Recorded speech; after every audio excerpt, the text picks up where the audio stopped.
everyone. This is Jamie Marbo Nichols, and I am the host of the Heart of Dentistry podcast, where we take the ache out and put the heart back in to our dental profession. Please join me as I interview various guests who have opinions and also solutions to what is going on in our profession and helping us put the heart back in. Hello, everyone. I am Jamie Marbo Nichols, and I am the host of The Heart of Dentistry, where me and my guests, we try to take the ache out and put the heart back in. And guess what? We've got Dr. Brett Kessler again joining us. I can't get enough of him. He's got so many great topics and things that are, I think a lot of our listeners are wanting to know and get some clarity on. And I really believe that you're hitting the nail on the head for us on some of these topics. So we're going to move out of this discussion on addiction, depression, and some of the mental wellness that we've been talking about so far. You are the current past president of the ADA, and so you ready for some tough questions about your role there? Bring it, Jamie. Bring it on. I'm Okay, here we ready. go, Brett. Let's go. Let's Okay, go. here we Let's do go. this. Yeah, we're ready. We're ready. Okay, I'm gonna throw you a curveball here or there because when you bring something up, it makes me think of something that have asked my own self and never got great answers to. Sure. Okay, let's start with the good this time. What is something that you are the proudest of or of achieving while your 12 months of being the president of the ADA? So first of all, I feel so grateful to have held the reins for the organization for the period of time that I did. It was the highest honor, professional honor I've ever had, and I could tell you last year was a very challenging year, but it was also probably the best year of my life. Really? And I feel it's just this deep sense of gratitude of being able to drive the profession forward, which is really what my intention was in my service to the organization and to the profession. And I could tell you that in January last year, I think is actually a day before President Trump's inauguration, we took out an ad on the very back page of the front section of the Washington Post, and I wrote an editorial where I basically said, hey, we're the American Dental Association. This is who we are. This is what we stand for. And this is what we can do to help make America healthy. And this is how we want to work with you. And I followed that up with a personal letter to President Trump with in much more detail, and every single member of Congress that was sworn in that week. And it's the first time in recent that I Wow. can remember in my leadership journey of 20 some years in organized dentistry that we've ever had a proactive legislative advocacy agenda. It's always been reactive to, what different, entities would bring forward. And, we're coming out and saying, this is who we are, this is what we stand for. And it really set the tone for what we were able to do with advocacy.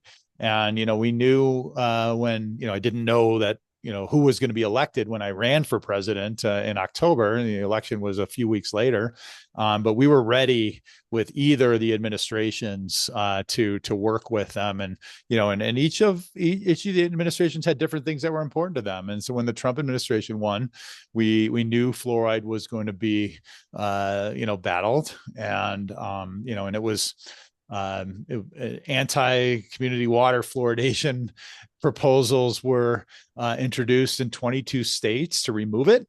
And we only lost in 2 states. We lost in Utah and we lost in Florida. We won every single state other than that. And because science and evidence-based are two of the pillars that core values that the ADA stands for. Whenever science was challenged and evidence-based was challenged, I had to step up and claim false. This is what science is, and this is, you can believe it or not believe it, it's still going to be true because that's science. So we were advocating really strong, and and we decided, that in this political climate in our culture now, if you're on one side of the aisle, you can't be on the other side of the aisle. You must hate everybody on the other sides. And we did not take that approach. And I wrote an article with Dr. Rich Rosado, the current president, that was published in JADA, of how we want to work with the current administration. And we're very pro fluoride. They're very against fluoride. But they're very anti-sugar, and they're very anti processed foods, and so are we. So let's work Yeah. together on those, and that's where we're going to go. And people say, well, Trump administration is so hard to work with. The Biden administration wasn't any easier. They were just maybe a little nicer about it, but we didn't get much done there. And so we're trying to kind of go after principles, not the personalities. Go after topics, not the person. And I respect the people who are in office, and I don't agree with them sometimes. But again, I didn't agree with the last administration either.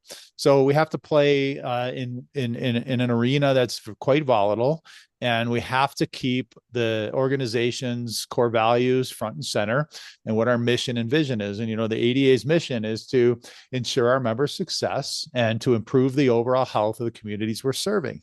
And I think they're both mutually, complementary. If we're improving the health of the community, we're being successful as a profession. Yeah.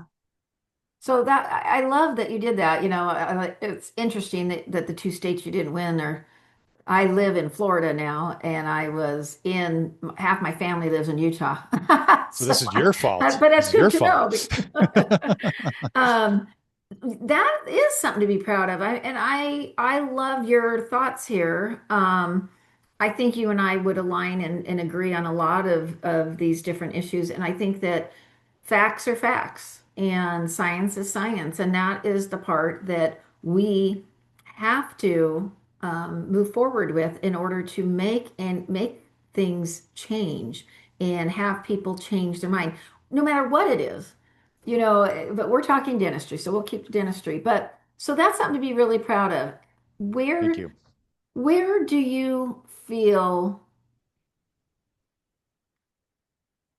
I don't want to use the word fail, but there's a lot of noise that have been going on for the last 2 years, let's just say, about I'm gonna just stick to hygiene and lack of hygienists and all of this stuff that's going on with foreign dentists being able to do hygiene and assistants being able to do supra scaling and so on and so forth. What kind of let's let our listeners know where that's at because there's so much false news out there. So you're in the know now, and you know a lot, and I'm sure they still call and you still are an advisor. I'm sure you're still in on the meetings on some of them. I don't know if the past Nope. president is. No, okay. I don't Nope. know. No official Sometimes they title. have 1 year of staying and Yeah. being a part of it. So, but tell me what you know. Where do you find First of all, let's go with hygiene. Are we in a place where we have a lack of hygienists? You and I had a little bit of discussion of this, and it had to do with how many dentists were graduating and how many hygienists were graduating. Well, it's Yeah. one part of it, but there's other parts to it. So tell us Yeah, about that. that's one of the biggest parts, is that we're graduating equal number of hygienists as we are dentists. And in the private practice models we're in, there's usually about 2 hygienists per dentist, during the times that they see patients. And so 2-to-1 ratio is what the normal is in a dental office, and we've only been training 1-to-1. So this was happening. So that means because hygiene hasn't increased the graduates, so that means the dental schools have increased their graduates. Right. Because Right. In hygiene fact, schools, hygiene shrunk, actually. A lot of the yeah. university-based hygiene programs closed because they were hard to make it work, and they found it's very expensive to train hygienists. It's very expensive to train dentists. But it was very difficult because the funding So isn't this there for was a hygiene conscious schools. decision on these university levels and some of these state boards, would you say? Um, To, can't it comment all on came down to why, or money. I don't know. Okay, okay. I could tell you a lot of the schools that had hygiene programs now have advanced standing programs to Yeah. train foreign trained dentists here, and it's not necessarily a bad thing either. So we've been kind of watching the come together and recognize that we're really short in hygienists. When COVID hit, and it really hurt the profession in big ways, especially hygiene. Many left the profession and didn't come back. Dental hygiene is very, very difficult and very unappreciated in many on many levels from the dentist side, and vice versa. It goes both ways. Dentistry Yes. is really hard and it's unappreciated on the hygiene side in many ways. And I'm not saying everyone, but that's the big fight. You don't appreciate us, we don't appreciate you, blah blah blah. And I could tell you that that every member of the dental team is so darn important to Yeah. ensure the best care to our That's why I community. say they're all providers. I don't like I've the word always provider hated, though. I That's an know, I hate insurance that term. term. I hate that being We are the called a provider. delivery of Yeah. oral health care, and that's the Yep. way I like to say it.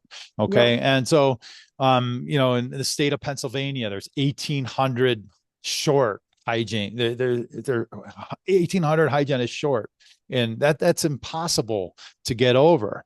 Okay, and I can tell you in Colorado. So let me back up.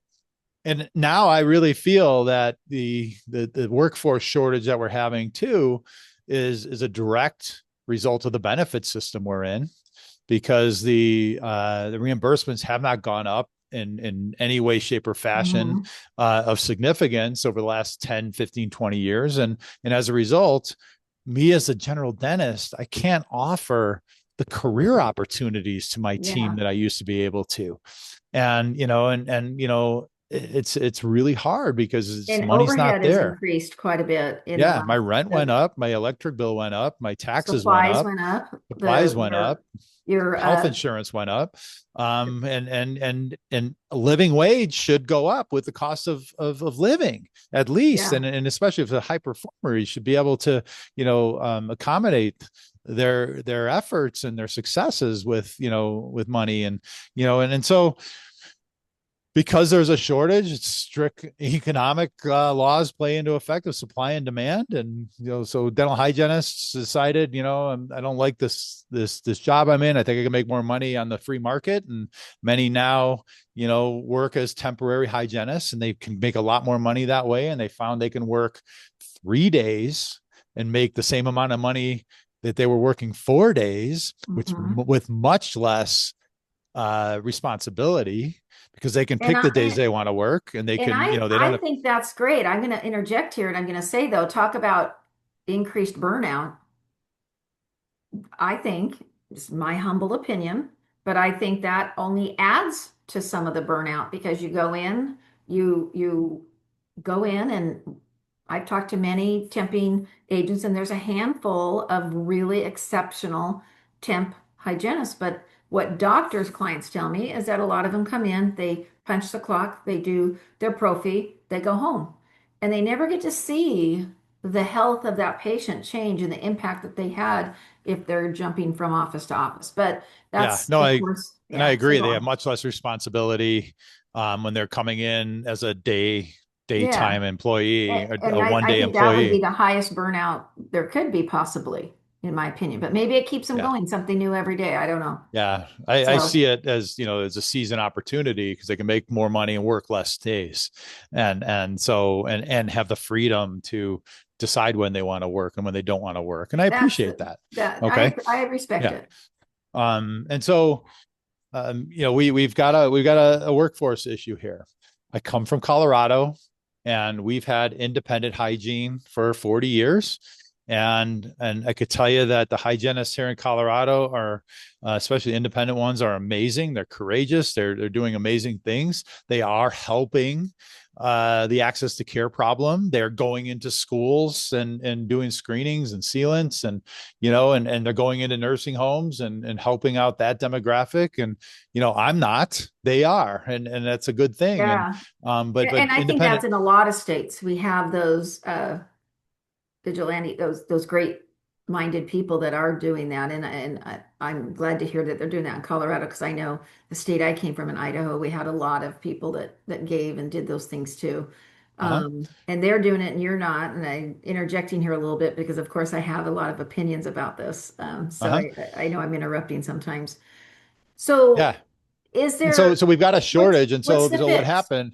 The ADA's members, we're sick of waiting around for it to get fixed from the American Dental Hygiene Association, because they really haven't helped, build more dental schools and increase class sizes.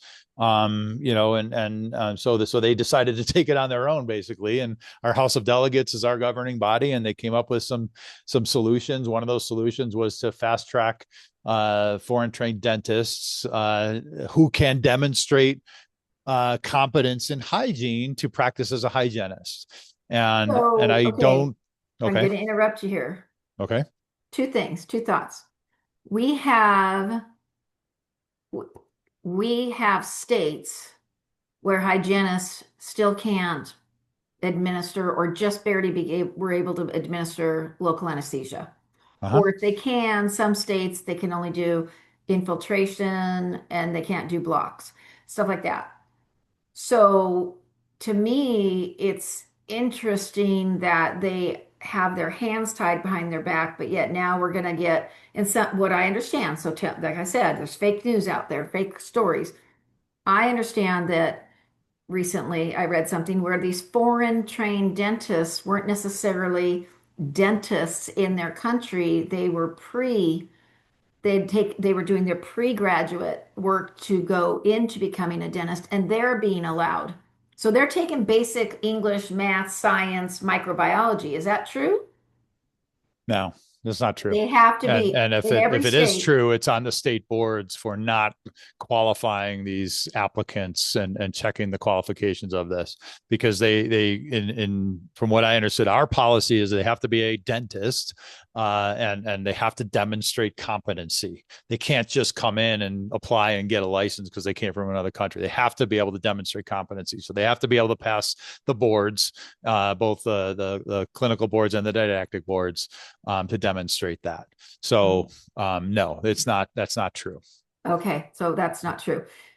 Florida has some, and I'm not going to speak to anything I don't know, and so I don't know for sure, but they have some interesting rules here. So, speaking about in reference, I'm going to ask you a tough question, and if you don't want to answer it, you can tell me. Okay. Do you see any positive in having our profession be governed by one body and make rules so that it's not this state can do this state could do that, this state? Do you see any good that would come out of that versus keeping it local in the state? So you're talking about like license, different Just rules the for rule, just licensure in different all states? of the rules, the ethics, the jurisprudence, the what when you say they have to demonstrate, like a foreign dentist has to demonstrate, and I'm not necessarily against foreign dentists being able to do hygiene. I'm just thinking that we've got it's so out wackadoodle as to what state can do what and where they can do what based on these different things that I think that's what drives me crazy. And Yeah. so being able to say, it doesn't matter if you're in Georgia or if you're in West Virginia or you're in California. Here's the basic rules for a hygienist and for a dentist in order to be licensed. Yeah. I wish that were true, Jamie. And it's this sense of that my state has a higher ethical standard than your state, and we're having a licensing battle right now about what determines someone to be eligible to get a license in a different state. I think it's all kind of ridiculous. And I hope that we can come to a uniform decision, exactly what you described, because if someone graduated from a CODA accredited dental school, I don't care what the state of Maine is compared to the state of California is. Okay, you should have the competencies to practice dentistry. If you're coming from another country, and dental schools are all over the spectrum across the world, and some are way better than the ones here in the US, and some are Yeah. far less competent compared to the ones here in the US. If someone comes there and can demonstrate competency as a dentist or as a dental hygienist, they also should be able to practice. I think the hand skills should have been taken care of while they were training in dental school. The competency and evaluation of competency should be part of the training and not as essentially a board thing. And I think that the state laws and the fiefdom rules that are there, that my state is better than your state, and your qualifications have to be much higher if this practice in West Virginia compared to Illinois. I think it's just a bunch of hooey. I do too. I think that's probably for me one of the craziest things ever.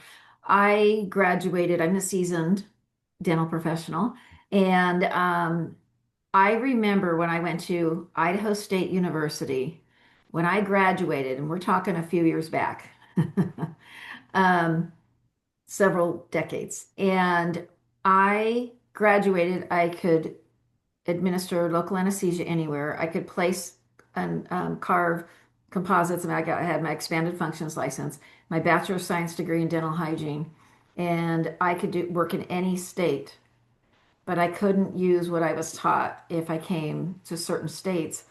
And then all of a sudden, now we've got hygienists that had those credentials, used them, and was able to do that in, say, Idaho. And then they moved to a different state and they've lived there for 15 years. They've lost those skills. And now all of a sudden, okay, we're going to now let you guys do anesthesia, whatever it might be. I just, to me, it seems like that's where we need to come together. Part of this is broken just from a standpoint of what you can do, where you can go, and what you can practice, what laws and what services in what states. Yeah, I hope that we can do that. No, I think that's the best case scenario if we can find ways to make that happen. So Yeah. hope that we can. Well, hopefully before my life is done, that's something we'll move forward towards that.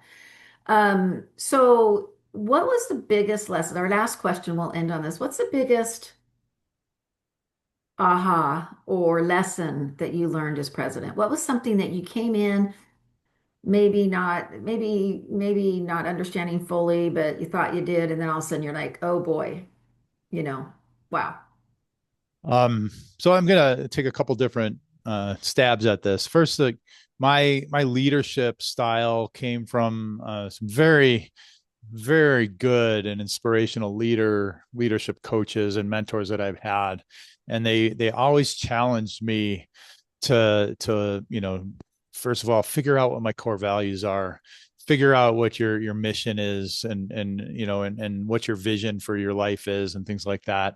And any organization that you're part of, see where the value crossover is. And as president of the ADA, I really believed in the core values. I still believe in the core values with every bit of my heart. I believe in the vision, I believe in the mission of the organization, and I led along those guardrails. Those are my guardrails as a leader that I must lead by. My personal Yeah. opinions as president were not ever brought forward. My job as president was to lead along the lines of what the organization stood for, and it made it very easy for us to make very difficult decisions, because we were in a wicked storms all year long. Something was coming up, and when you had those guardrails, and I hope I led my board along those ways to make them very very clear of what our mission is, and personal agendas have to be put aside in favor of the organization's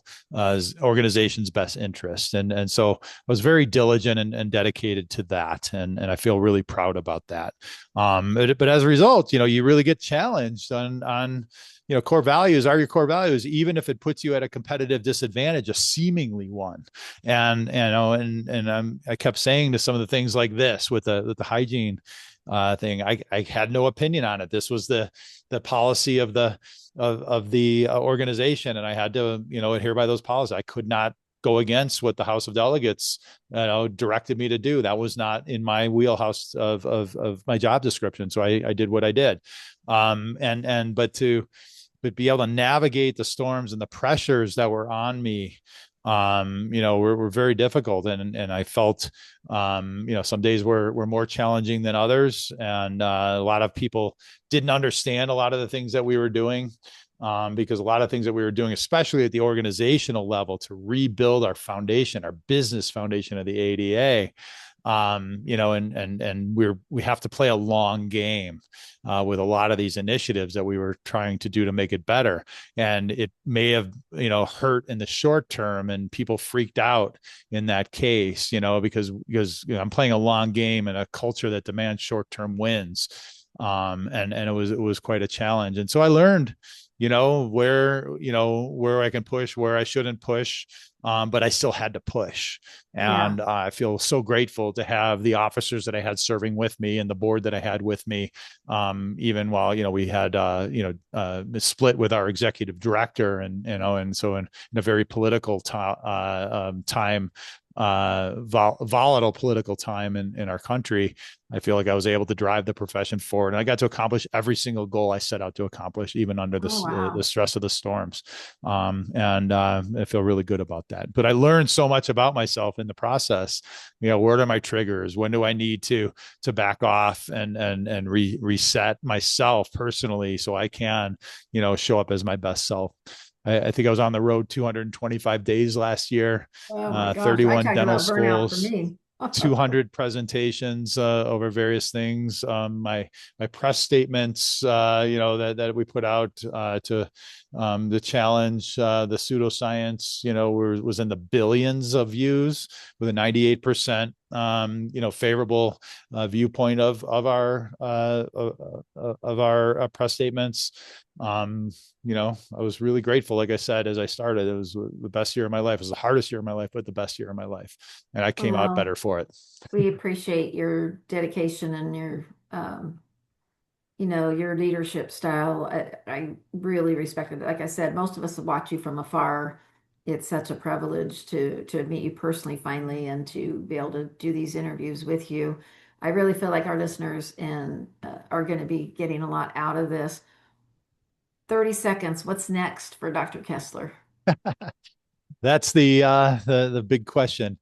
I am proud to be serving on a few advisory boards for some startup tech companies in the dental space. It's really exciting.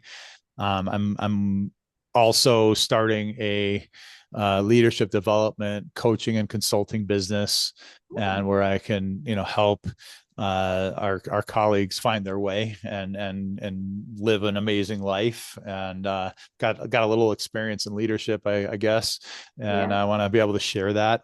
I'm also with the American Dental Association. I am chairing a committee that was appointed by Dr. Rosado, our current president. It's called Oral Health 2050, and it's an imagination of what will the delivery of oral health look like 25 years from now. And so we're trying to drive the best preferred future for our profession. And it's meant to create conversations about, where we think it's going. And, we're going to come up with some reports, and people are going to say, wow, that's amazing. Or people are going to say, wow, that sucks. How can you think that? And when they say it sucks, I'll say, hey, tell me what your version of what it'll look like 25 years from now. So we can create these discussions and get the whole profession forward thinking. So we don't end up losing the integrity of what dentistry stands for and all the potential that we can deliver. Well, sign me up. I'd love to be on that committee. I got some opinions and some thoughts on it. Well, we've spent a lot of time together, and I really, really appreciate your insight to all of this and for taking some time out. And we'll have all of your contact information so people get a hold of you if they have more questions. And thank you, everyone, for joining us. And I hope to see you on one of our upcoming podcasts real soon. Take care. Thanks, Dr. Thank you, Jamie. Thanks, everybody. The Heart of Dentistry podcast, where we take the ache out and put the heart back in to our dental profession.